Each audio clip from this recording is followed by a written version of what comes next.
participando desse estudo aqui com todos, tá bom? Iniciamos na semana retrasada falando sobre a tribo de Rúben, né, o primogênito de Jacó, e hoje nós vamos estar finalizando, ok? Vamos estar finalizando esse estudo sobre a tribo de Rúben.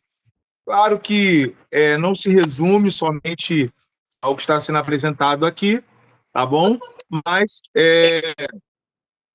vamos finalizar hoje para podermos avançarmos posteriormente a uma outra tribo.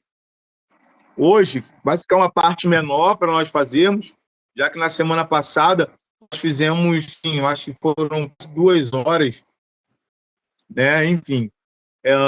E também, até pela posição que eu estou aqui sentado, eu também não vou poder passar.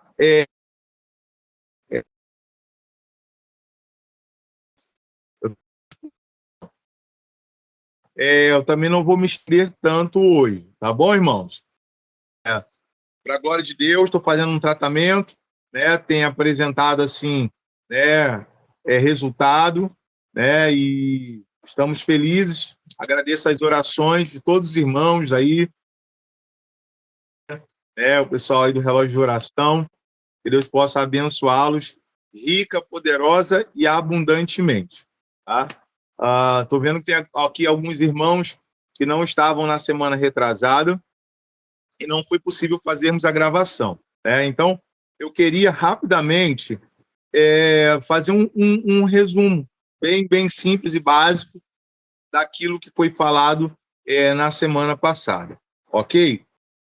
Estamos falando sobre o primogênito de Jacó, né, o primeiro filho, né, que recebeu o nome de Rúben. Né?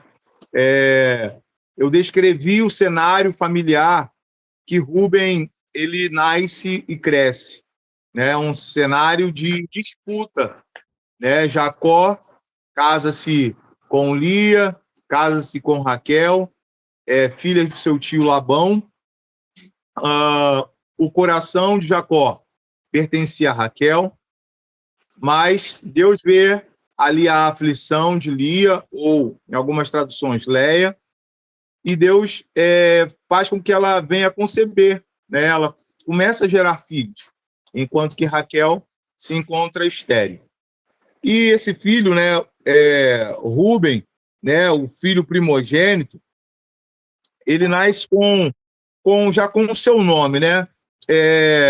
Um nome que em hebraico vai ter um significado de o Senhor vê, né? Ou melhor, vê um filho, né? Ou vejam um filho, né? Então ali talvez fosse a expressão da sua alegria, né? Na alegria de Lia, ao apresentar o seu filho, entendendo assim, olha, eu estou sendo vista pelo meu Senhor e o meu marido também vai me ver, ele vai me enxergar. Mas, enfim, né, não é o que acontece.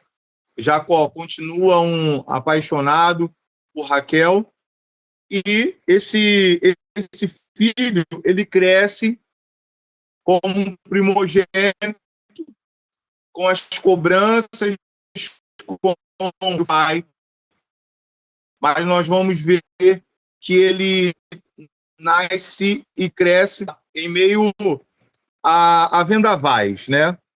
Então, ele vai apresentar, durante a sua vida, um caráter muito duvidoso, né?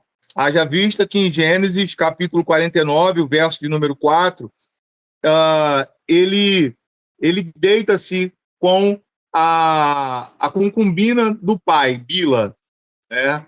Então, ele tem esse ato com ela e isso Jacó não esquece. E isso também gera na vida dele uma instabilidade muito grande. Por quê? Ele também perde a autoridade. Eu expliquei também que um pecado nessa área, o pecado na área sexual, ele gera também uma... Como eu posso explicar aqui para os irmãos? Uma perda de moral, né? Essa é a verdade. Então, ele perde ali a sua autoridade, ele perde ali a moral diante também dos seus irmãos, né? E isso nós vamos ver não de forma escrita, mas descrita através das ações que vão seguir, ok? Então, em Gênesis 35, versículo 22, é onde vai narrar o fato, né, dele com Bila. Expliquei aqui também que a Bíblia ela não trata isso como um caso de amor, como... Não, irmãos, a Bíblia ela vai tratar isso como de fato um pecado, entendeu? Um pecado que ele comete contra o pai, tá bom? Aquele pecado ali, ele aponta para muitas direções. Por exemplo, até uma disputa, né? Ali, uma rivalidade, porque quando um homem deitava-se com a concubina ou conquistava uma cidade e ele pegava e se deitava com a mulher daquele representante daquela localidade, ali era uma demonstração de poder, uma demonstração de força. Então, nós não sabemos ao certo o que Rubem tentou demonstrar com essa sua atitude, mas, de certo, uma atitude pecaminosa, tá? Mas também desafiadora, tá? Se fosse em um outro período da Bíblia, ok? Ele poderia ser condenado à morte, tá bom? Ainda não havia leis instituídas, tá bom? Ainda não havia leis instituídas, tá? Algumas leis elas vão surgir lá com o legislador Moisés, mas era a lei moral, ela sempre esteve em Deus, tá bom, irmãos?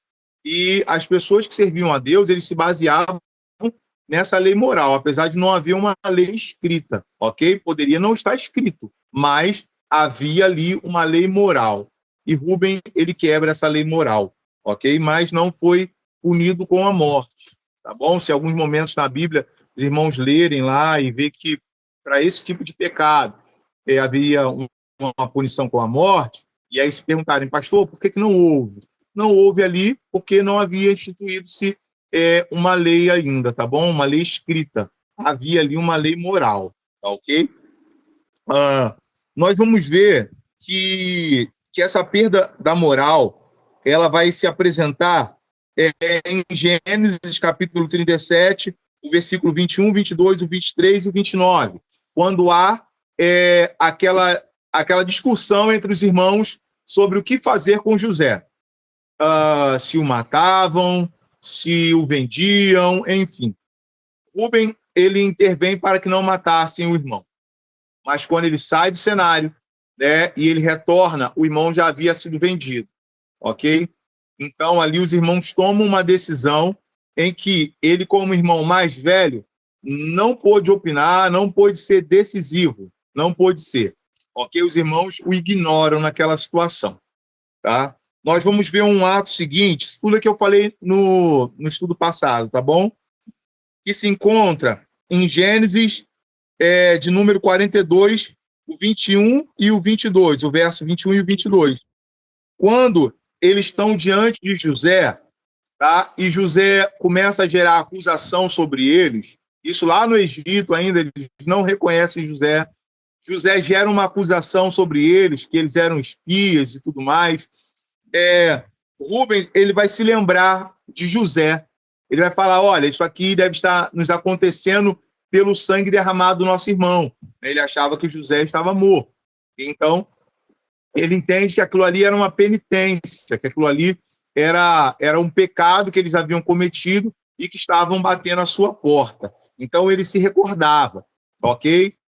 Lembrando que Rubem, ele vai ser sempre demonstrado como alguém de caráter duvidoso, alguém instável também, alguém de altos e baixos.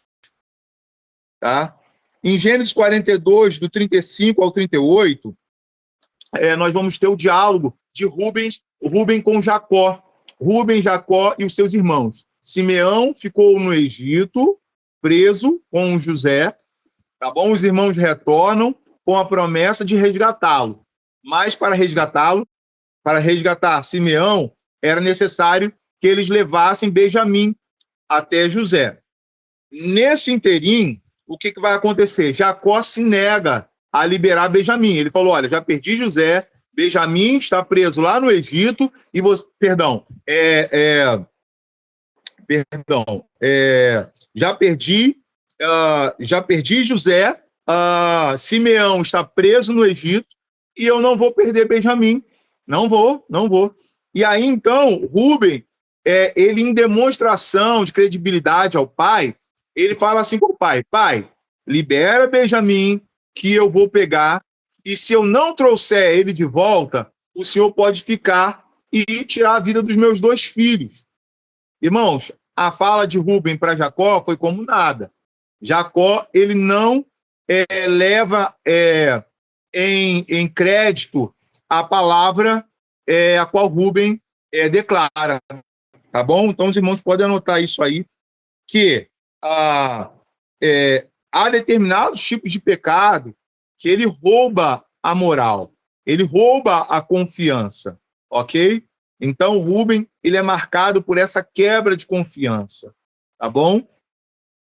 Em Gênesis 43, o verso 8 ao 14, ali nós vamos ver um filho que já foi estudado aqui no grupo, né? Que ele começa a se destacar. Ele não era o mais velho, mas ele começa a se destacar, que é Judá. Entenda bem, né? Aqui vocês devem ter ouvido que na história de Judá, depois que Judá ele é participante, né, na venda de José e na mentira para Jacó, ele some do cenário. Vocês devem ter visto isso. Ele vai fazer aquilo a qual Deus havia aconselhado e Jacó havia aconselhado a que não se fizesse.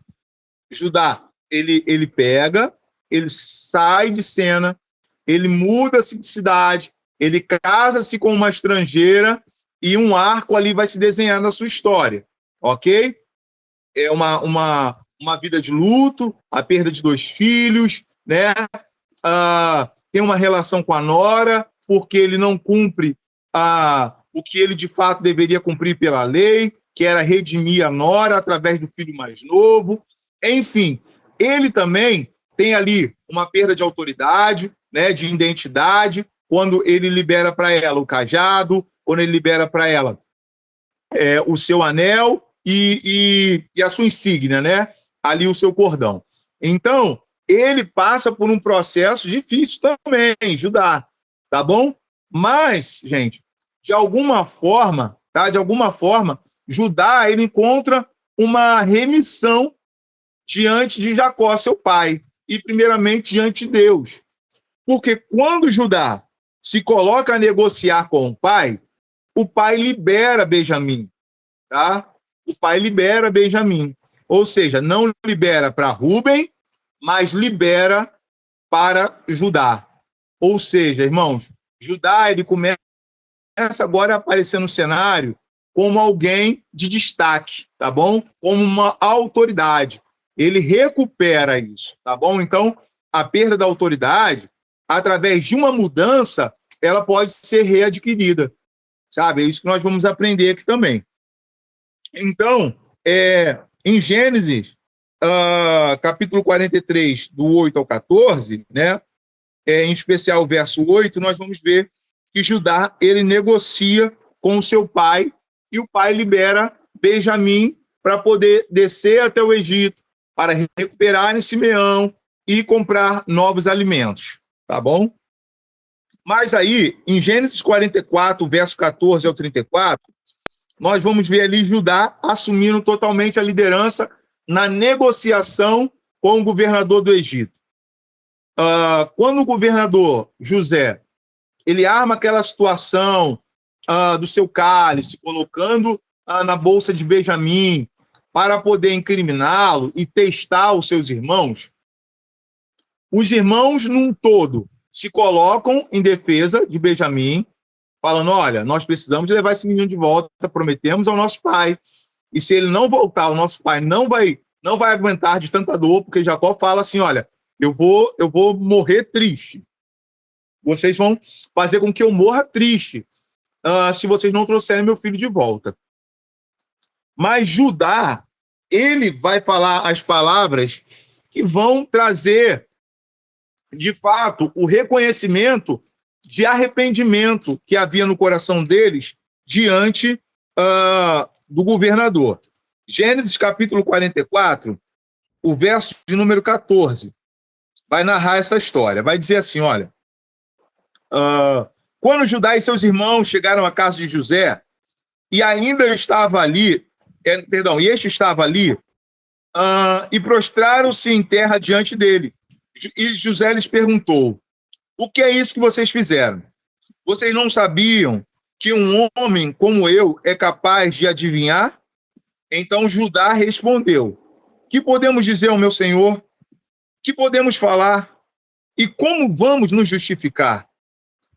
Deus descobriu a nossa culpa. Eis que somos escravos de meu senhor, tanto nós como aqueles em cuja mão se achou o copo. Mas José disse, longe de mim fazer uma coisa dessas. Homem em cuja mão foi encontrado o copo, esse será meu escravo. Os outros podem voltar em paz para junto de seu pai. Então Judá se aproximou dele e disse, meu senhor, permita que este seu servo diga uma palavra aos ouvidos de meu senhor, e não se acenda a sua ira contra este seu servo, pois o Senhor é como o próprio Faraó. Meu senhor perguntou a seus servos, vocês têm pais ou mais algum irmão? E respondemos ao meu senhor, temos um pai já velho e um filho da sua velhice, o mais novo, cujo irmão é morto, e só ele ficou de sua mãe, e seu pai o ama. Então o Senhor disse a estes seus servos, tragam o jovem para que eu o veja. Respondemos ao meu senhor, o jovem não pode deixar o pai. Se deixar o pai, este morrerá. Então meu senhor disse a esses seus servos, se o irmão mais novo não vier com vocês, nunca mais vocês verão meu rosto. Quando voltamos à casa de meu pai, que é seu servo, e repetimos a eles as palavras de meu senhor, nosso pai disse, voltem e comprem um pouco de mantimento. Nós respondemos, não podemos ir para lá, mas se o nosso irmão mais moço for conosco, iremos, porque não podemos ver a face do homem, se este nosso irmão mais moço não estiver conosco. Então nos disse o seu servo, nosso pai, vocês sabem que vocês sabem que a minha mulher me deu 2 filhos. Gente, vocês veem aqui, quando eu falei lá daquele cenário, lá entre Raquel e Lia, vocês veem aqui o apreço que Jacó tinha à memória de Raquel, ok? Raquel aqui, irmãos, já havia morrido, né? Lia também. Mas a Raquel, ela morre primeiro, né? Então, Benjamim foi o último filho de Jacó, ali, né? Que antecedeu, né, ali a morte de Raquel, ok? Aí o verso 29. Se agora vocês me tirarem também este da minha presença e lhe acontecer algum desastre, farão descer os meus cabelos brancos com tristeza à sepultura. Agora, pois, se eu voltar para junto de meu pai, seu servo, sem que o jovem vá conosco, visto que a alma de meu pai está ligada com a alma dele, vendo ele que o jovem vendo que o jovem não está conosco, morrerá. E estes seus servos farão descer os cabelos brancos do nosso pai, seu servo, com tristeza à sepultura, porque este seu servo ficou responsável por este jovem diante do meu pai, dizendo, se eu não trouxer de volta, serei culpado para com meu pai pelo resto da minha vida. Agora, pois, que este seu servo fique em lugar do jovem como escravo do meu senhor, e que o jovem volte com os meus irmãos, porque como poderei voltar para o meu pai se o jovem não for comigo? Então poderia ver esse mal se abatendo sobre o meu pai. Então, gente, os irmãos entendam aqui que Judá, ele assume completamente a liderança dos irmãos.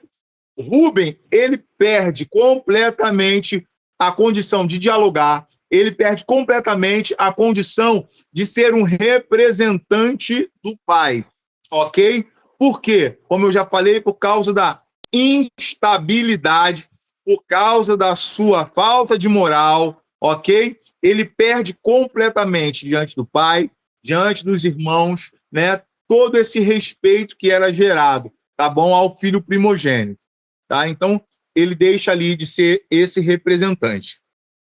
Vamos agora para o capítulo 49, tá? O que se segue é o seguinte: José se revela aos seus irmãos, eles choram, há uma reconciliação, e José pede que eles voltassem e trouxessem de volta o seu pai, Jacó, para morar com eles no Egito. A família de Jacó chegam ao Egito, uma média de 70 pessoas, né? Ali contando servos e servas, descem ao Egito, e ali 70 pessoas iniciam uma trajetória no Egito. Mas agora Jacó, já envelhecido, se aproxima do tempo da sua morte. A morte de um patriarca era como um testamento, ok? Próximo à sua morte, o pai ele reunia os seus filhos, ele reunia a família e ele liberava a bênção sobre cada um. Haja vista que o filho mais velho, ele receberia a maior parte, ok? Da bênção, da herança, enquanto os filhos mais novos serviriam ao filho mais velho, tratando até como senhor, ok? Ele passaria agora, na ausência do pai, ser o representante daquela família, ser o representante daquele clã, tá bom? Ou daquela tribo. Como aconteceu no caso de Jacó e Esaú, onde a primogenitura ela foi ali trocada, a gente pode falar roubada pelo sentido do engano a Isaac. Mas Esaú, ele vende a sua primogenitura, ok? Tanto é que a Bíblia, lá no livro dos Hebreus, vai condenar a atitude de Esaú, ok? Então, mas no caso de... já no caso de Rubem, ele perde esse direito, irmão, tá bom? Mas onde isso vai ser revelado? Nesse testamento que Jacó vai escrever ali em vida, né, através de suas palavras. O verso Gênesis capítulo 49. Depois Jacó chamou seus filhos e disse: ajuntem-se, e eu lhe farei saber o que vai acontecer com vocês nos dias que virão. Reúnam-se e ouçam, filhos de Jacó. Ouçam o que diz Israel, pai de vocês. Aí ele começa no verso 3. Rubem, você é meu primogênito, minha força e as primícias do meu vigor, o mais excelente em dignidade e o mais excelente em poder. Aí vai falar para ele: impetuoso como a água, você não será o mais excelente. Ele começa a trazer quem o filho era e começa agora a retirar aquilo que cabia ao filho. Ele fala: você não será o mais excelente. Aí ele lembra a Rubem e os irmãos que estavam ali. Tá, irmãos? Deixa eu falar uma coisa para os irmãos aqui quando a Bíblia vai tratar de pecado. Eu não sei se eu falei isso alguma vez aqui no grupo. Um dos maiores medos, né, do cristão é ter o seu pecado revelado, sabe? O cristão, ele tem uma dificuldade, irmãos, não em pecar, mas o cristão ele tem uma dificuldade em ter o seu pecado revelado ou em confissão de pecado. Por isso que Satanás ele avança tanto sobre o meio evangélico e, em especial, né, ali sobre o cristão. Por quê? A dificuldade, irmãos, que nós temos de abrir o nosso coração em confissão de pecados. Se os irmãos me perguntarem sobre o confessionário, tá? O confessionário, se é bíblico, não nos moldes da Igreja Católica, ok? Não nos moldes da Igreja Católica, né? A Igreja Católica ela vai instituir isso até como uma forma de manipulação. Por quê? No momento em que alguém sabia do segredo da outra, havia uma possibilidade de manipular. Havia uma forma de você retirar bens, ter aquela pessoa na palma da mão. Então, não nos moldes da Igreja Católica. Mas a Bíblia ela vai apontar uma direção para nós sobre confissão de pecados. Sabe? O salmista Davi, o rei Davi, né, ele vai declarar isso muitas vezes, sabe? Ele vai declarar que enquanto ele se calava, os seus ossos adoeciam, sabe? Os seus ossos se quebravam, sabe? Ele sentia dores, porque enquanto ele guardava dentro de si o seu pecado, sabe? Mas depois que ele conta o seu pecado, ele não esconde mais a maldade, ele encontra a cura, ele encontra o perdão. O apóstolo Tiago, também na sua carta, ele vai falar também sobre nós confessarmos os nossos pecados uns aos outros para que pudéssemos ser sarados. Então, a Bíblia também vai dizer, olha, aquele que confessa e deixa, alcança a misericórdia. Então, nós somos levados a um caminho, irmãos, de confissão de pecados. Mas um dos maiores medos, sabe, do cristão é falar do seu pecado, sabe, procurar às vezes o seu líder, né, ali a sua liderança, ou uma pessoa que tenha condições, como eu falei aqui, agora estou me recordando, eu falei aqui no encontro passado, de te ajudar a se desligar disso. Pastor, por que uma necessidade de se desligar disso? Irmãos, existem pecados que a pessoa ela vai conseguir, ela, no momento de quebrantamento com Deus, de ela encontrar esse desligamento. Mas existem pecados que eles são tão profundos, sabe, na alma da pessoa, na área das suas emoções, que Deus até já perdoou, Deus até já liberou a pessoa, mas a pessoa ela não consegue romper mais. Ela se encontra ainda paralisada, porque a sua alma, as suas emoções, eu vou tratar a alma aqui como o centro das emoções, a sua alma ela está aprisionada ainda àquilo, né? Porque existem pecados que eles são muito pesados, irmãos, por assim dizer. E as pessoas, né, não é que é pecadinho e pecadão, mas eu falo sobre consequências, eu falo sobre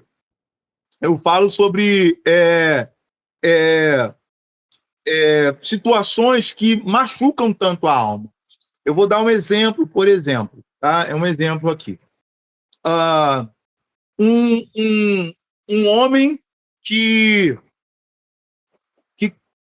aconselha, que concebe, que patrocina um aborto, né? Vamos falar assim, por exemplo. Só um instante, irmão, espera aí, só um instantezinho. Ô, Lua, tem alguém te chamando, já vai.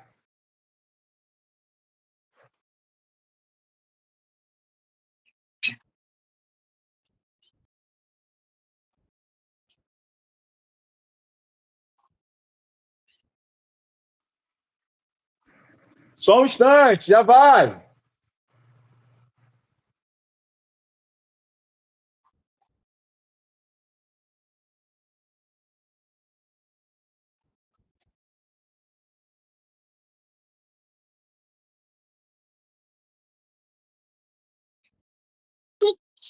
Pastor, tá desligado o mudo. microfone. Tá mudo. O Pronto, microfone. voltou. Pastor. Valeu. Desculpa aí, irmão. Porque estavam chamando aqui na minha casa. Então, vamos supor que um homem que patrocina, investe, leva, enfim, sabe, numa área de aborto, por exemplo, e uma mulher que passa por esse aborto. Eu não falo um aborto espontâneo, eu falo algo mesmo provocado, algo ali combinado. É um pecado que, quando a pessoa toma conhecimento do que a Bíblia diz, ele pode gerar, às vezes a pessoa viveu a vida toda tranquila, com a mente tranquila. Mas quando ela conhece a verdade do evangelho, aquela pessoa ela pode se deparar com uma realidade muito dura. E aí ela quer se sentir perdoada, ele quer se sentir perdoado pelo pecado que eles cometeram sem conhecimento, mas às vezes a dor ela é tão profunda na alma que aquela pessoa ela vai orar, ela vai clamar ao Senhor, sabe? Vai chorar e vai chorar quando ela ouvir uma mensagem, quando ela ouvir um testemunho, ela vai se quebrantar e todas as vezes ela vai voltar lá naquela cena, sabe? Ela avança, tá indo bem, ninguém tocando no assunto. Quando ela ouve falar uma palavra, ela, sabe, baixa a sua guarda, quer parar, quer retroceder, sabe? Porque a pessoa não se sente perdoada. E aí o que é necessário? Às vezes, irmão, já foi perdoado, sabe? De fato, foi um tempo de ignorância. Enfim, o sangue de Cristo cobriu a pessoa, lavou, redimiu, sabe? Cristo entrou, fez uma mudança, mas a pessoa não consegue se ver livre daquilo. Então, é necessário, nesses casos, que alguém, né?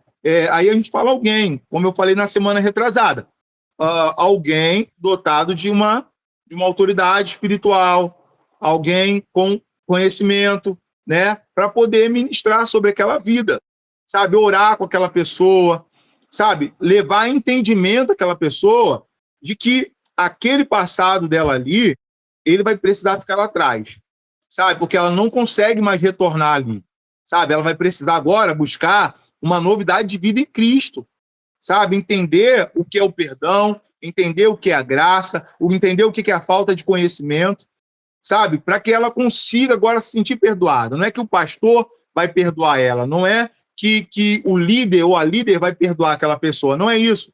Mas vai levar entendimento.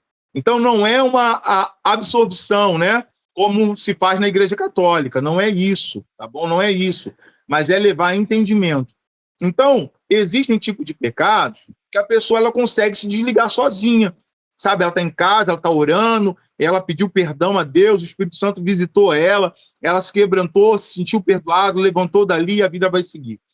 Mas há outros casos de pecados e há outras pessoas que não conseguem, sabe, irmão? Não conseguem romper e aí ficam presos ali. Então, a necessidade do arrependimento e da confissão se faz necessário, tá bom? Se faz necessário. Os irmãos, deu para compreender, irmãos? Entenderam aí? Tá? Se alguém tiver um comentário a fazer, esteja à vontade, tá bom? Pastor Bruno, Sim, minha irmã. eu gostaria de fazer uma pergunta, posso?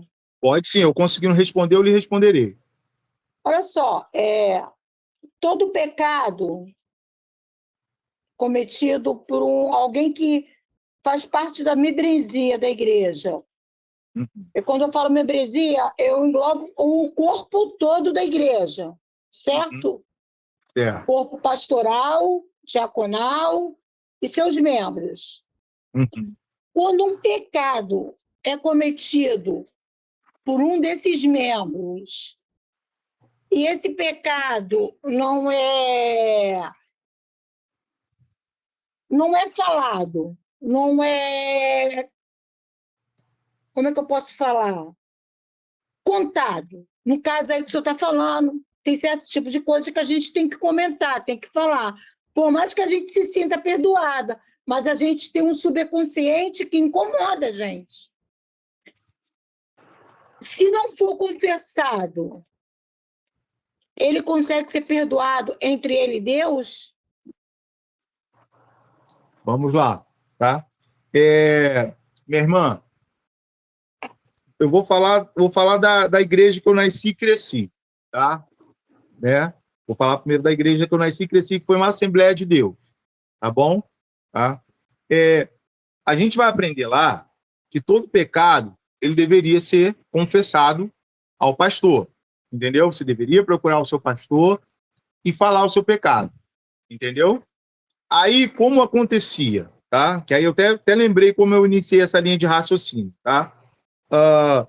Como que se iniciava, né? Você ia passar por um processo, né? Geralmente lá era às terça-feira. Você ia iniciar por um processo onde, nesse culto de membros, né, ia ser falado ali qual era o seu pecado, ok? Era contado ali, e você entrava numa ação disciplinar, né? Dependendo da gravidade do pecado, 3 meses, né, 2 meses, 1 mês, cada igreja ia tratar da sua forma, de acordo com o pecado. Se era reincidente ou não, se era reincidente ou não, né, tinha tudo isso, né? Em alguns casos, algumas igrejas, né, por exemplo, como a obra de restauração que eu conheço, trabalhava até com uma exclusão do membro, entendeu? Ele era excluído e ele não tinha mais condições de retornar àquela igreja como membro, ok? Tá? Então, tratava-se dessa forma, tá? Hoje, tá? Algumas igrejas não trabalham mais assim, a grande maioria não trabalham mais com a exposição, ok? Não trabalham mais com a exposição. Elas trabalham da seguinte forma: o membro pecou, procura o seu líder, procura o seu pastor, confessa o seu pecado, né, a gravidade dele, tá, do seu pecado, e ali o pastor ele vai tratar, tá bom? Porque à época o tratamento ele não existia. A verdade, você ficava no banco lá sentadinho assistindo culto, né, ouvindo piada, apontamento, né, e você ficava lá sentadinho lá. E isso sim traumatizou muita gente, até na questão de confessar, ok? Por causa da exposição, no sentido de não ser um tratamento, na verdade, né? Não era um tratamento.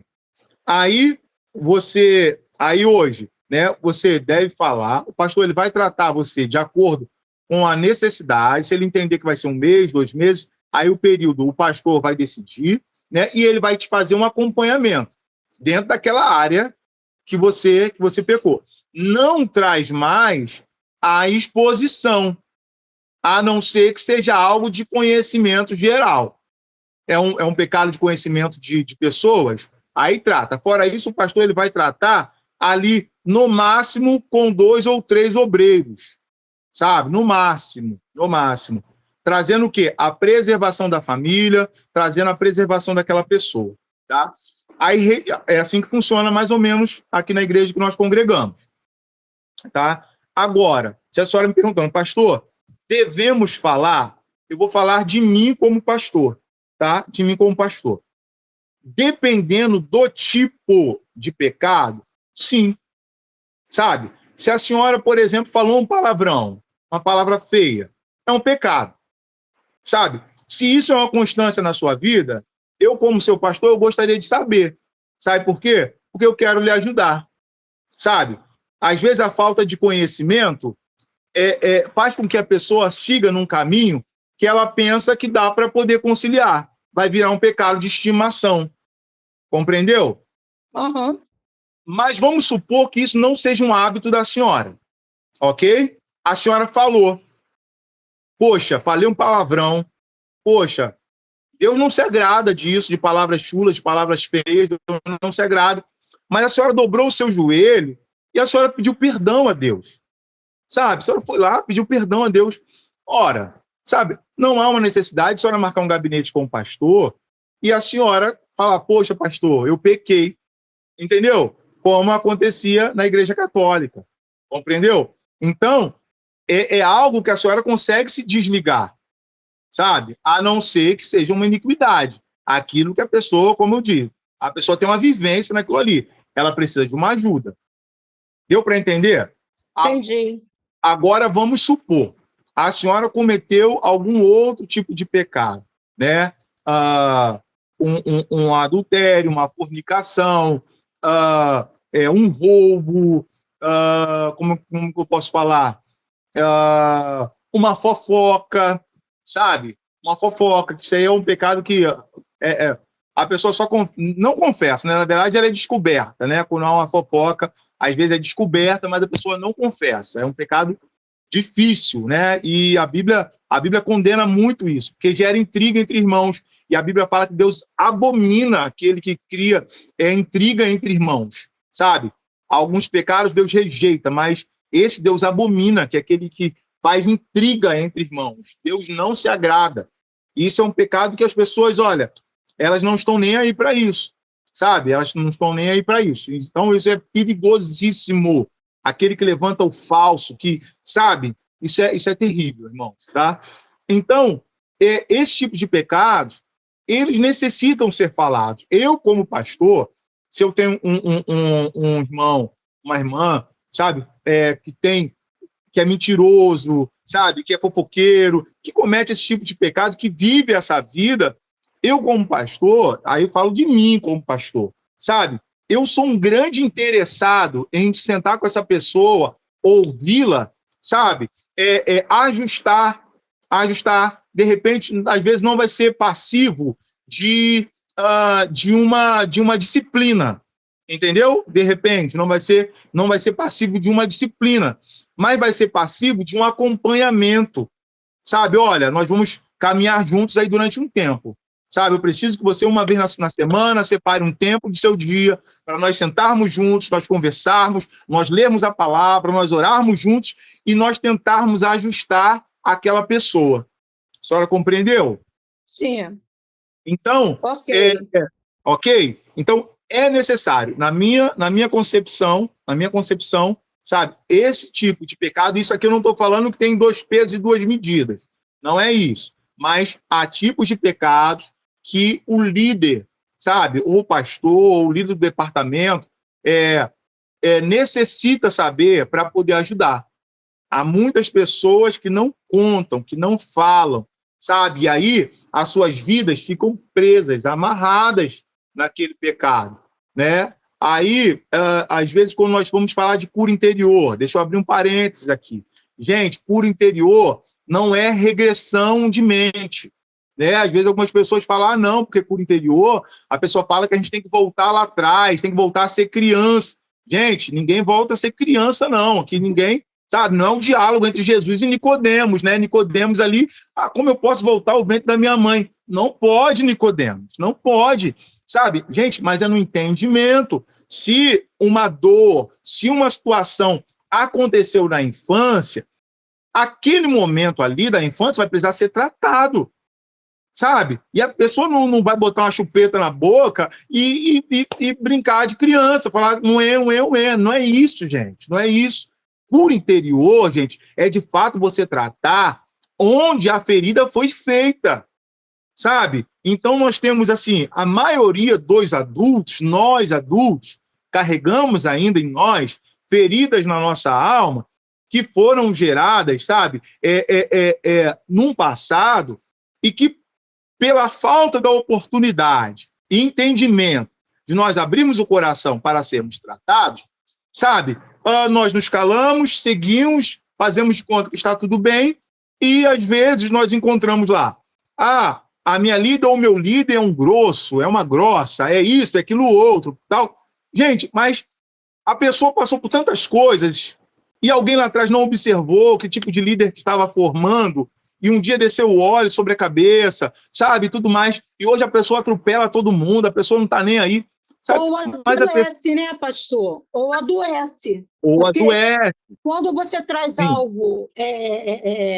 A minha psicóloga falava que era mochilinhas. Tem pessoas que trazem um monte de mochilinha nos seus ombros. Ela não consegue liberar. Então, você precisa ser tratado para você poder liberar, até então, para você viver bem, né? Exatamente.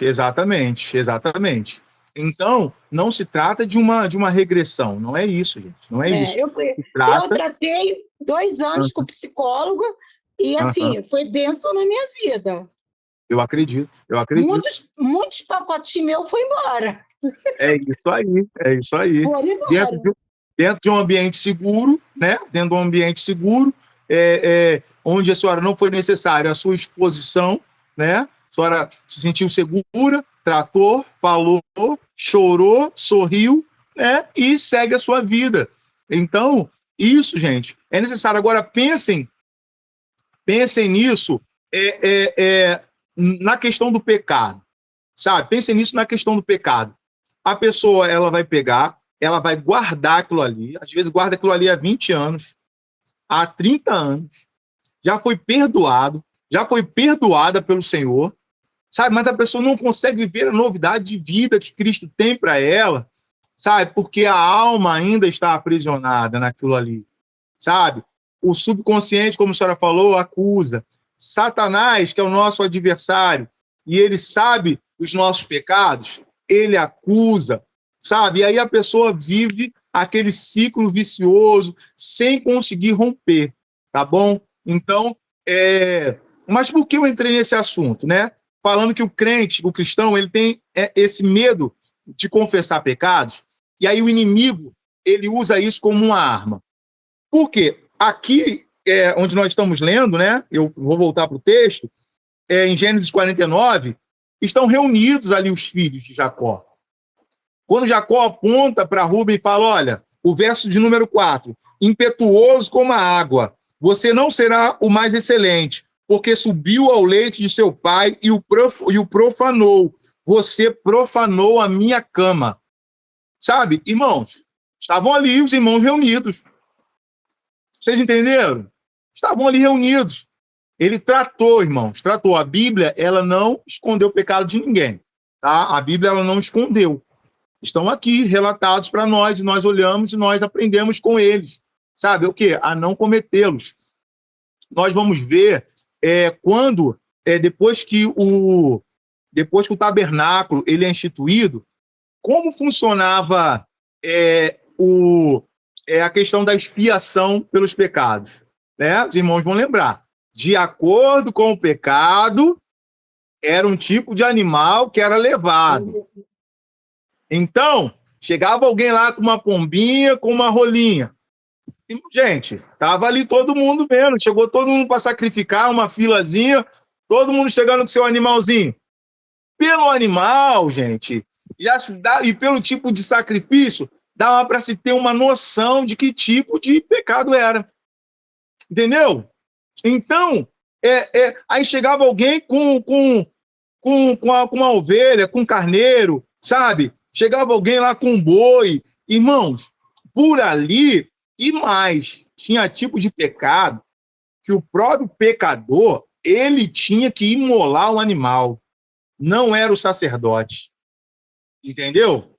Vocês entenderam isso? Havia tipos de sacrifício que a própria pessoa que estava levando, ele tinha que imolar o animal. Ele tinha que derramar o sangue do animal. Então, por ali, já dava para se saber qual era o tipo de pecado. Só você ler lá, livro de Levítico, você vai lendo ali, né, que você já vai ver, né, ali pecados para cada tipo, expiação para cada tipo de pecado, né? Você vai dar uma olhada lá, você vai ver. Então, esse receio, essa questão do confessar os pecados, surgiu por causa da exposição, no sentido de quê? De não tratar e as pessoas saírem comentando, né? Quando nós vamos ministrar, gente, né?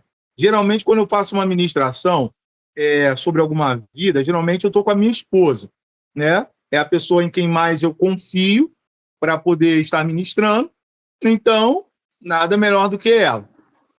Então, quando nós vamos ministrar, uma coisa a gente fala, gente, olha, o que está sendo tratado aqui vai ficar aqui dentro dessa sala. Por que a gente não traz para casa? Por que a gente não leva para casa dos outros, dentro de uma ministração? Porque é sujeira, gente. Pecado é sujeira. Então, você não pega um saco de estrume e vai levar para dentro da sua casa. Você não deve pegar um saco de estrume e levar para casa lá de outra pessoa. Você acabou de ministrar, porque eu sei que tem líderes aqui, tem pessoas que ministram sobre vidas aqui no grupo.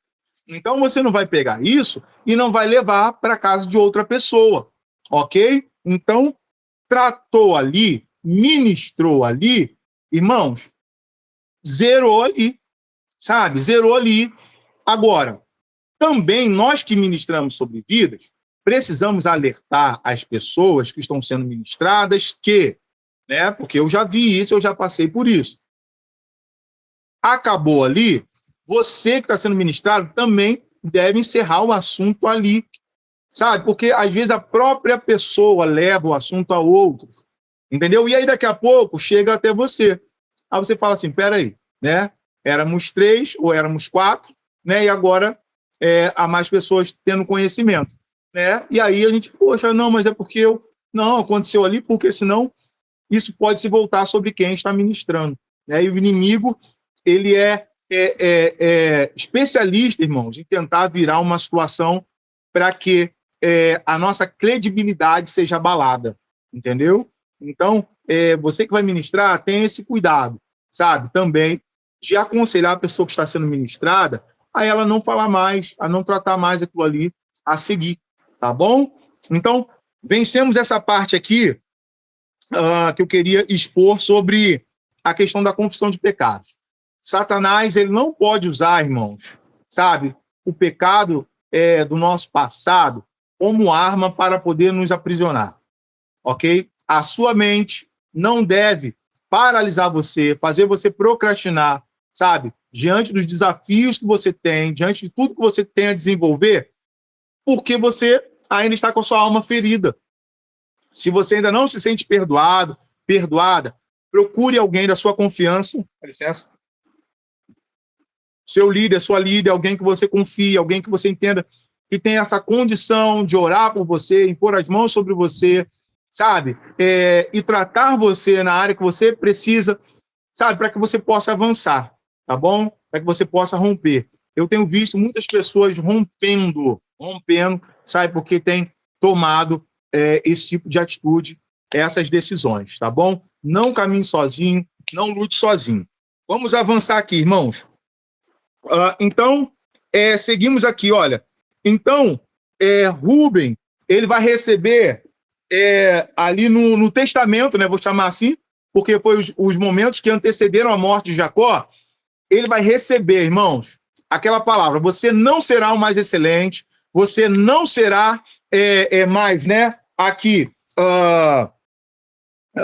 não será o mais não será o mais excelente em poder, né? E porque você é impetuoso como a água, né? Então você profanou o meu leito, tá? Então Rubem, ele tem aquilo ali lançado na sua face naquele momento ali próximo à morte do seu pai, ok? Então nós vamos ver que a vida de Rubem, olha, gente, ó, assim, gente, altos e baixos, né? Como a água impetuosa, de fato, né, não tinha estabilidade.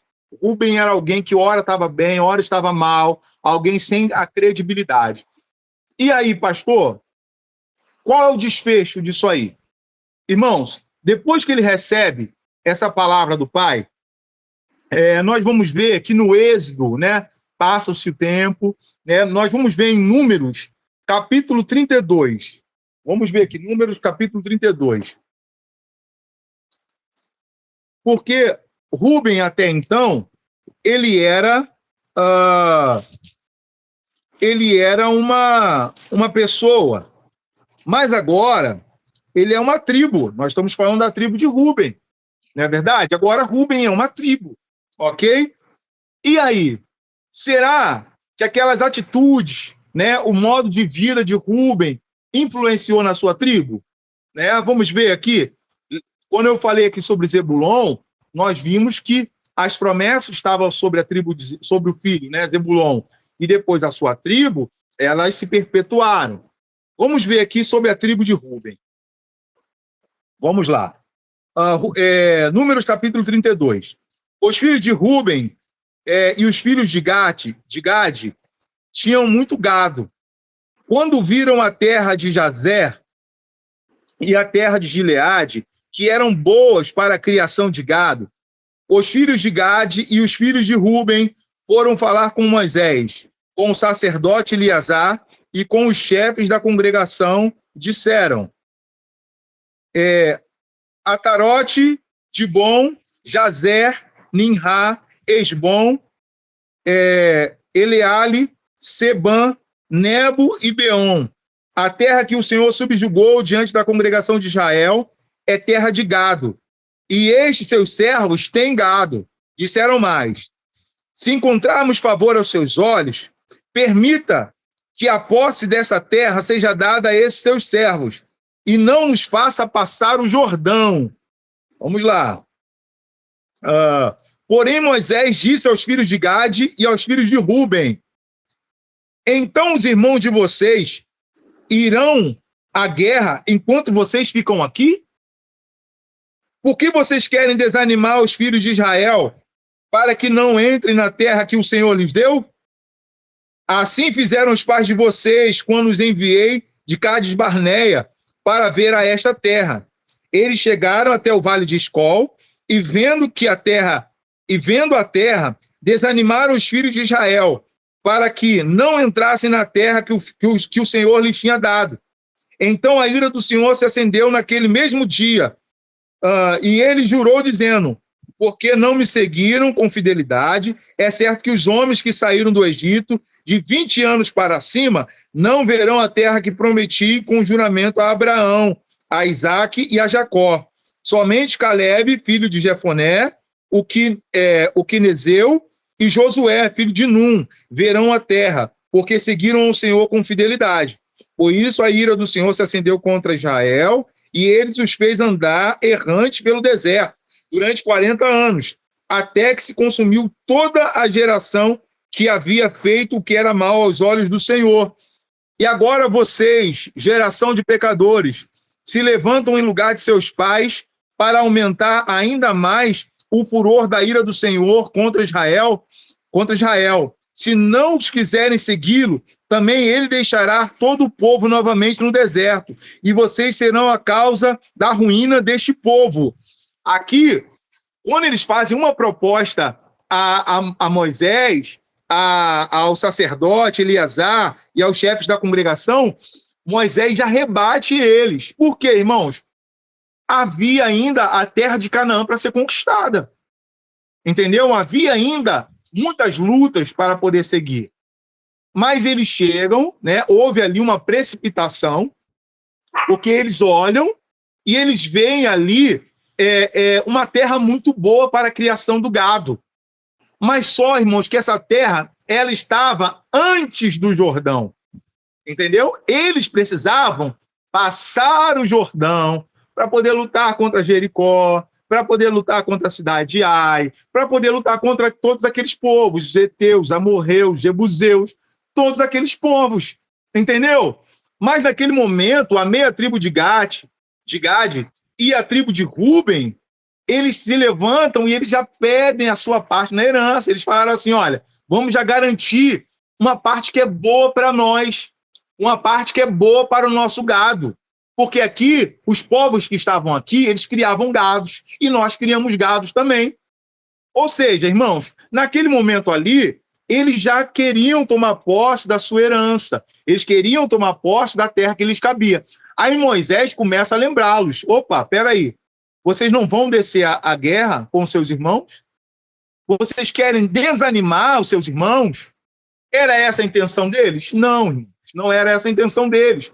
Mas a atitude deles poderia gerar aquilo no coração dos demais. Eram 12 tribos, lutando juntos.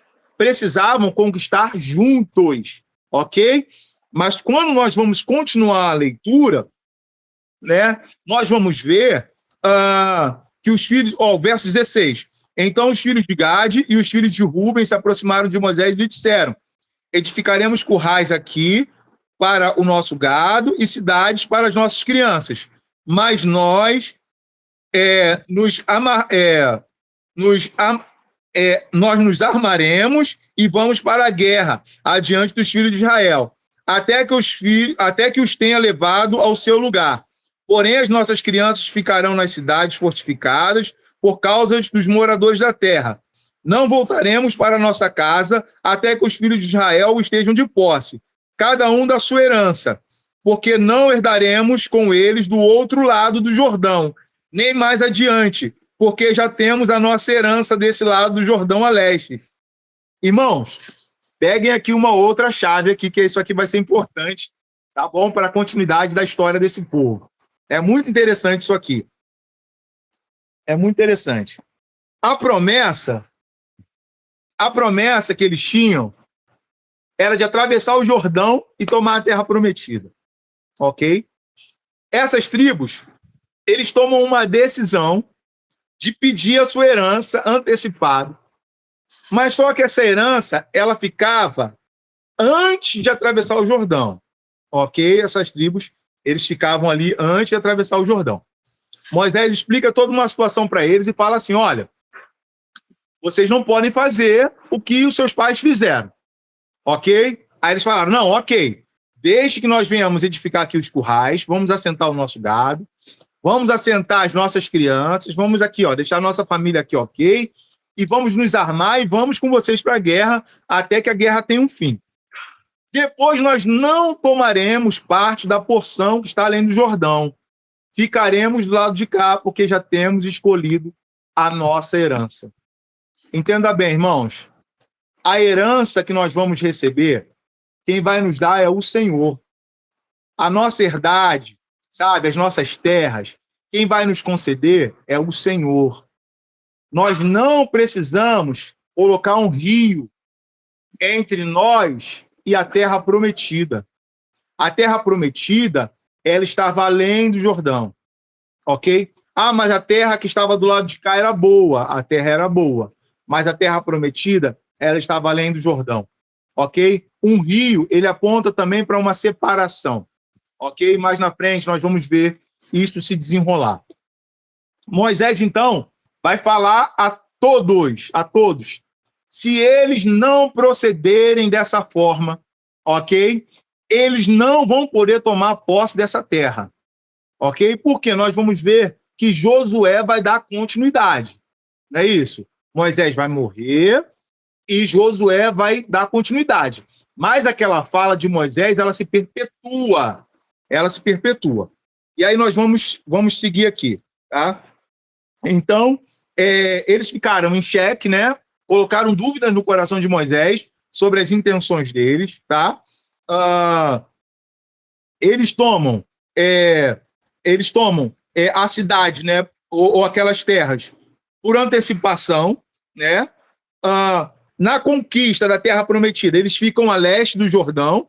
A terra era boa, a terra era fértil, mas eles, irmãos, não tiveram a prosperidade e o crescimento que eles esperavam.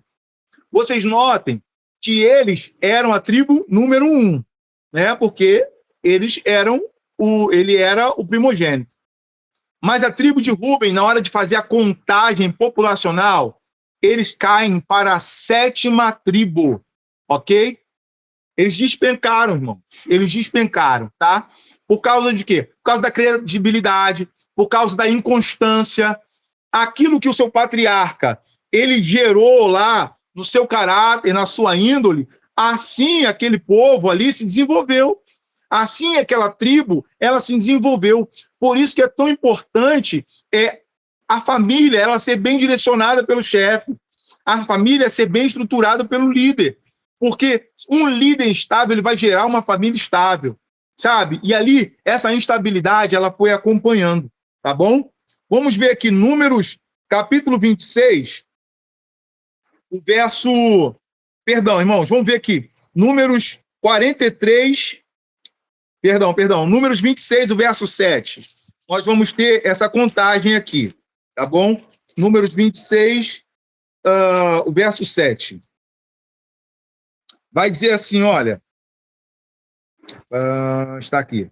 São essas as famílias dos Rubenitas, e deles foram contados 43.730, ok? Aqui, irmãos, eles eram o 7º em população, tá? Vamos ver aqui agora, Josué, capítulo 22.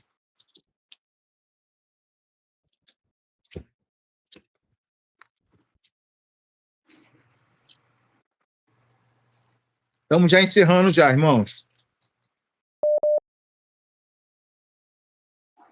Josué, capítulo 22. Então Josué chamou os Rubenitas, os Gaditas e a meio tribo de Manassés, e lhes disse: vocês fizeram tudo o que Moisés, servo do Senhor, lhes ordenou, e também foram obedientes a mim e tudo o que lhes ordenei. Durante todo esse tempo, até o dia de hoje, vocês não abandonaram seus irmãos, pelo contrário, tiveram cuidado de guardar o mandamento do Senhor, seu Deus. Agora o Senhor, seu Deus, já concedeu repouso aos irmãos de vocês, como lhe havia prometido. Voltem, pois, agora e vão para as suas tendas, a terra que lhes pertence, que Moisés, servo do Senhor, deu a vocês do outro lado do Jordão. Mas tenham o maior cuidado em guardar o mandamento e a lei que Moisés, servo do Senhor, lhes ordenou, porque que vocês amem o Senhor, o seu Deus, andem em todos os seus caminhos, guardem os seus mandamentos, sejam fiéis a Ele e o sirvam de todo o coração e toda a sua alma. Assim Josué os abençoou e os despediu, e eles foram para as suas tendas. Irmãos, Josué aqui dá um conselho para essa tribo, né? Para essas 3 tribos, 2 tribos e meio, na verdade. Vamos agora em 1 Crônicas, capítulo de número 5.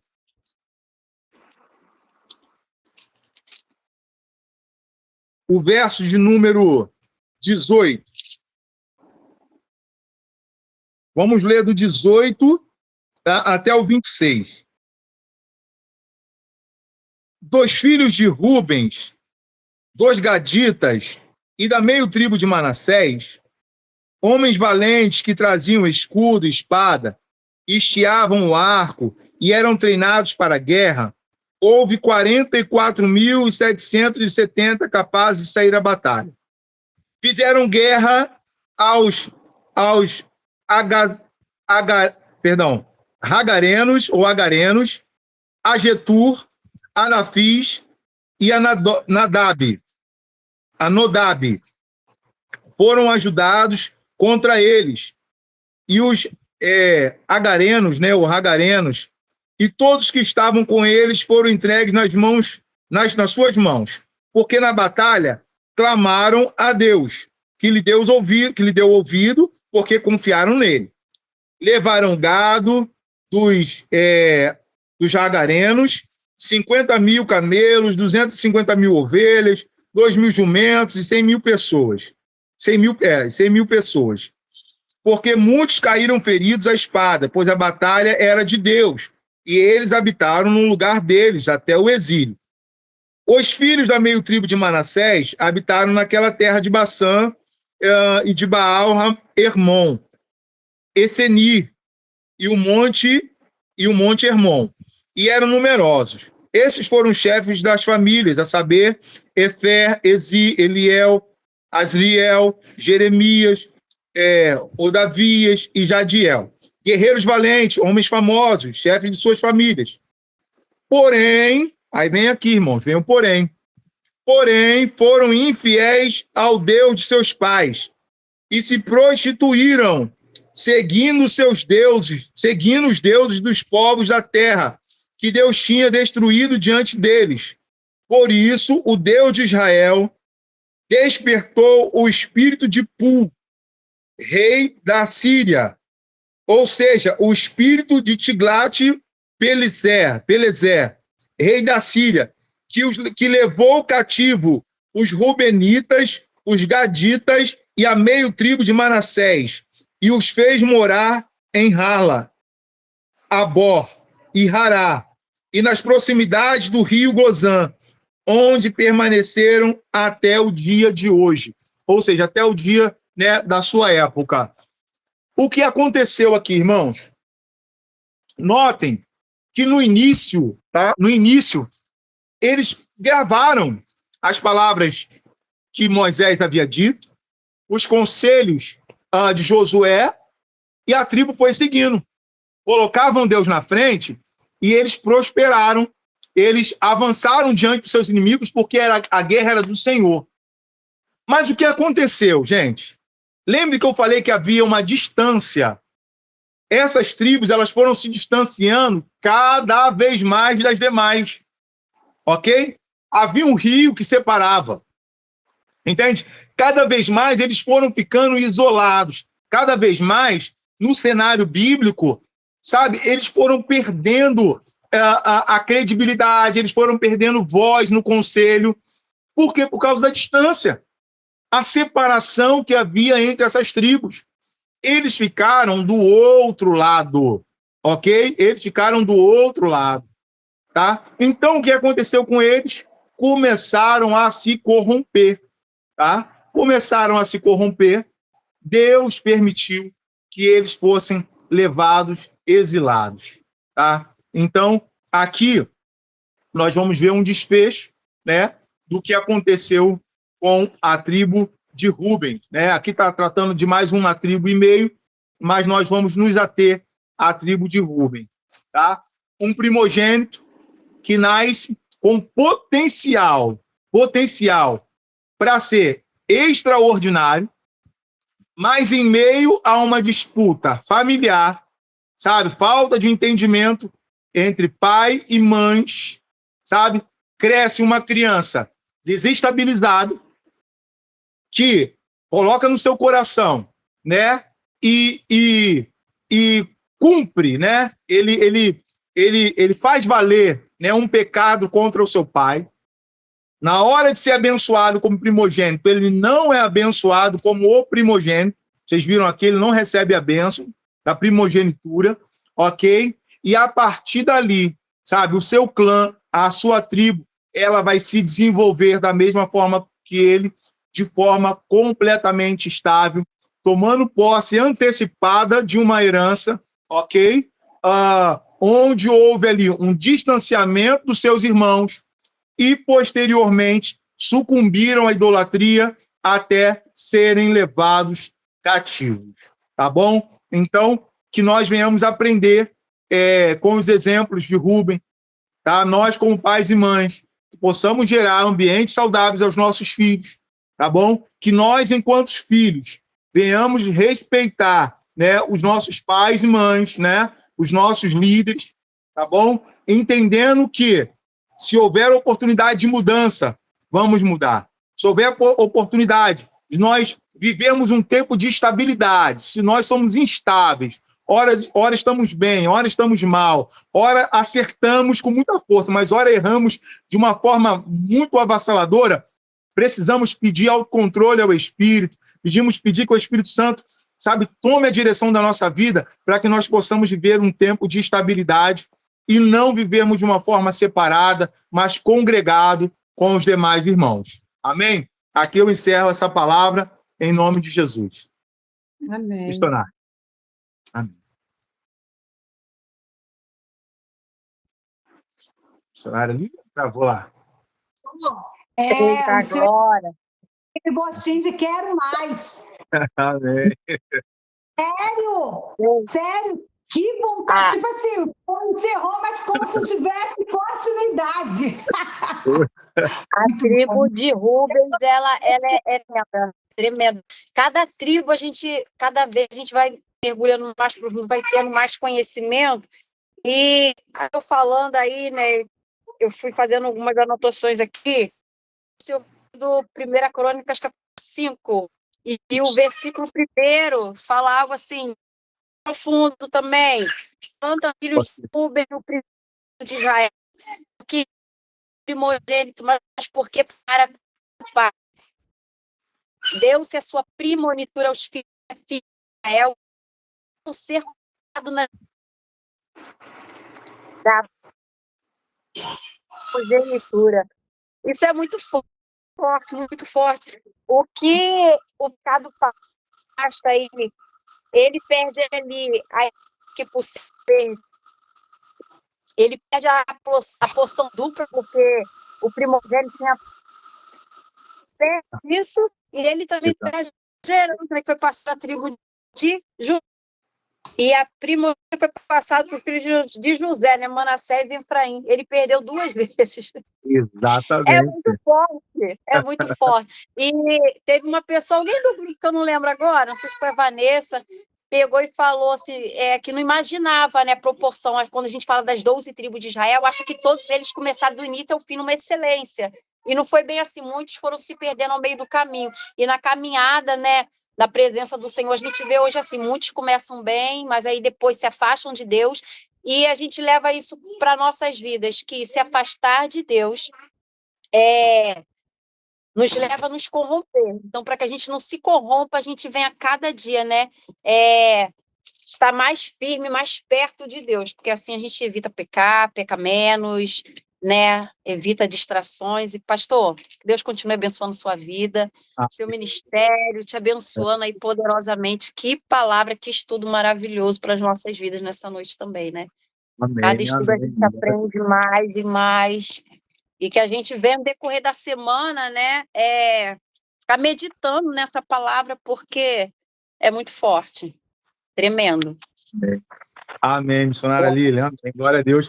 A gente vai aprendendo, né? Cada vez que a gente vai pegando uma para poder olhar, de fato, e a gente, como a senhora falou, a gente encontra aplicabilidade na nossa vida, né? Sim. Quando nós olhamos assim, por exemplo, o Antigo Testamento, ele vai ser apontado como como a sombra, né? A sombra do novo, né? Daquilo que seria. Então, na verdade, são ensinos e experiências para nós olharmos e aplicarmos na nossa vida, né? Precisamos. Quantas vezes nós vemos exemplos na Bíblia, né? A gente vai lembrar dos nossos pais, como que eles faziam. Eles nos davam exemplos, né? Queriam nos educar, eles contavam uma história, falavam da sua própria vida, os exemplos para que nós viéssemos a aprender com eles. Então, os exemplos bíblicos, eles são para ser aplicados, né? Em determinadas situações, nós precisamos nos lembrar disso, né? Para que nós venhamos, como a senhora falou, errar menos, né? Tremendo. Estou muito feliz também com todo esse povo abençoado por Jesus, aí conectados, eita glória! É maravilhoso. Estou muito feliz de ver também a Márcia, tá Paula, eita glória, Jéssica, missionária Jéssica lá, Deus abençoe todos.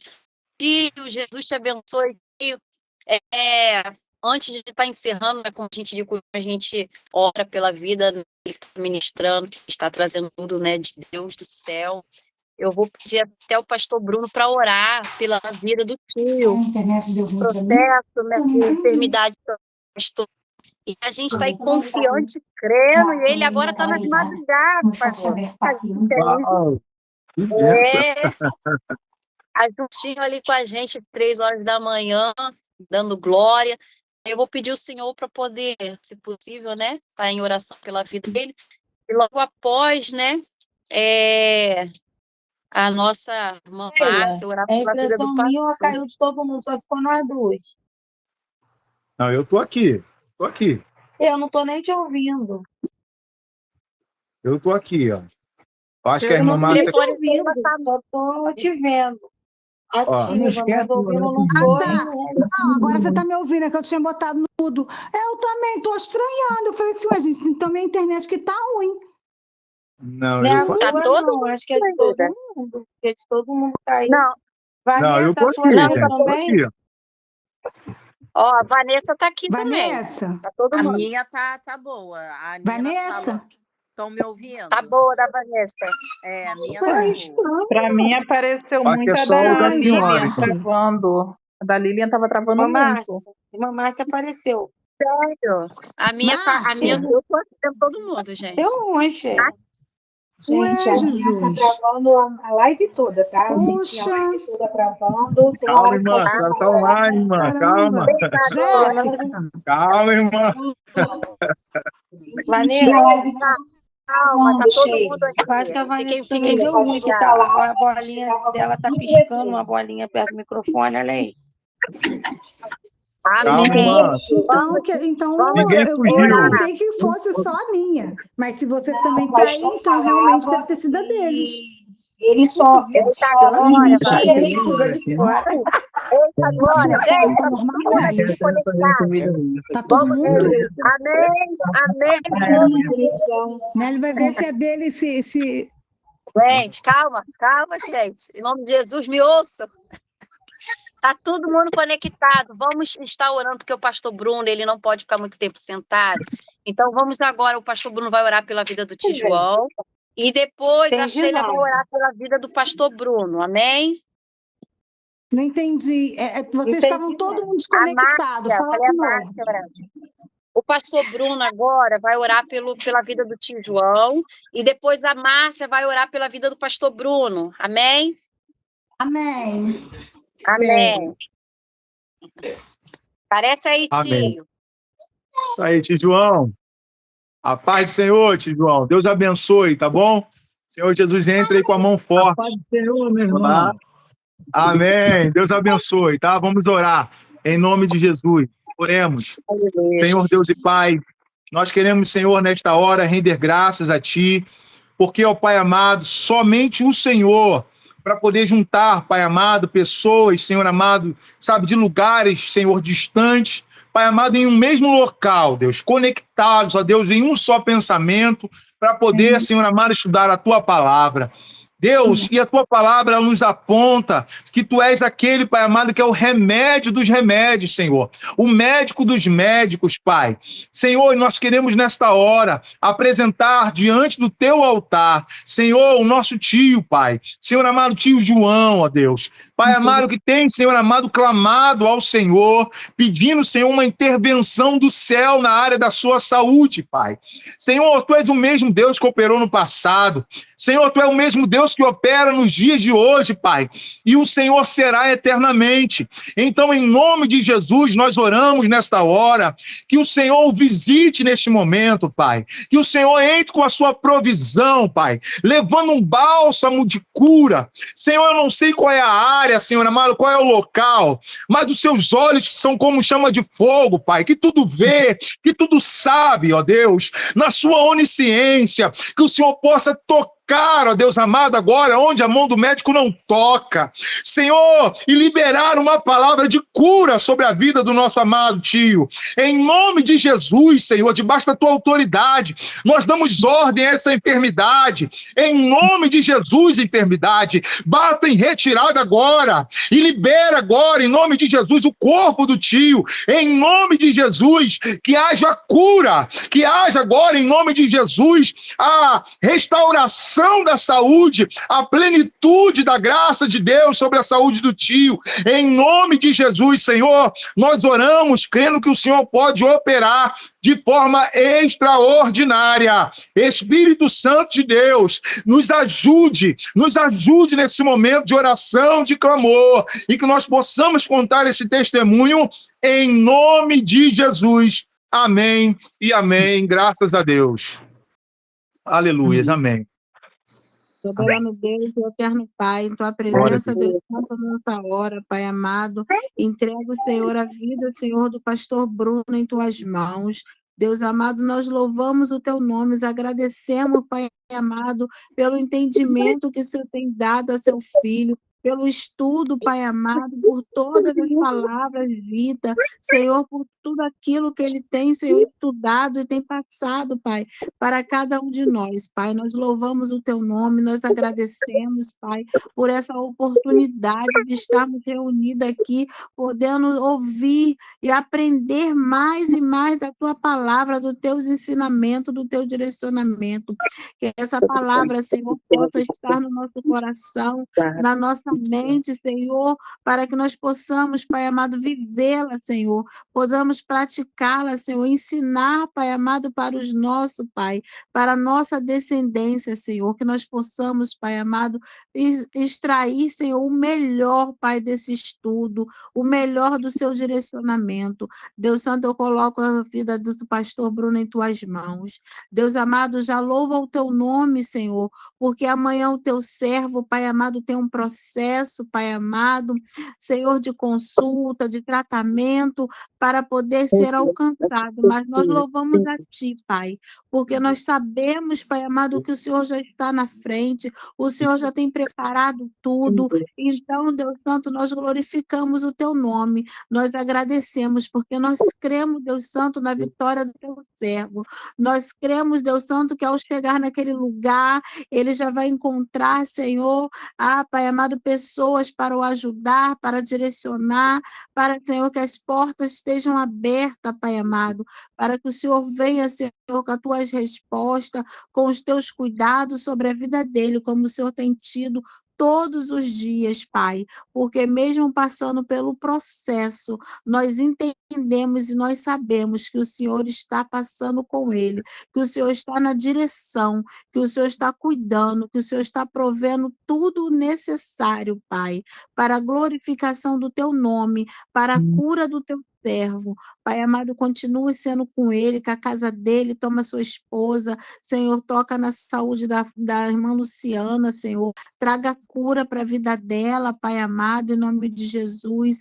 Pai amado, vai tocando, Senhor, nas pernas, inchaço, Pai, nas dores, Senhor, em nome de Jesus, Pai, traga o refrigério, traga cura, Pai, para a casa do teu servo, Pai. Toma o Davi, Senhor, reveste ele com as suas mãos fortes e poderosas, Pai amado, aonde quer que ele esteja, Deus Santo, que os seus anjos de luz, Pai amado, estejam, Senhor, ao redor dele, Senhor, brindando, revestindo, Senhor, e trazendo, Pai amado, a tua presença, Pai. Senhor, nós louvamos o teu nome para essa família. Nós glorificamos a Ti, Pai.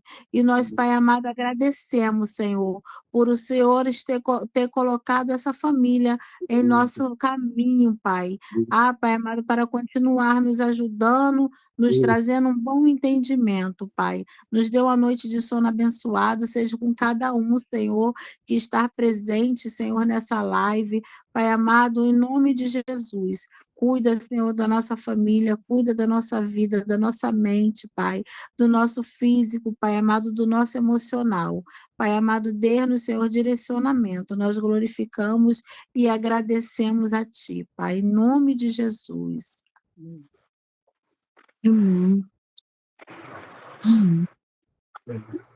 Glória. Deus abençoe a todos. Cadê a missionária? Já sabe tirar aquelas fotinhas.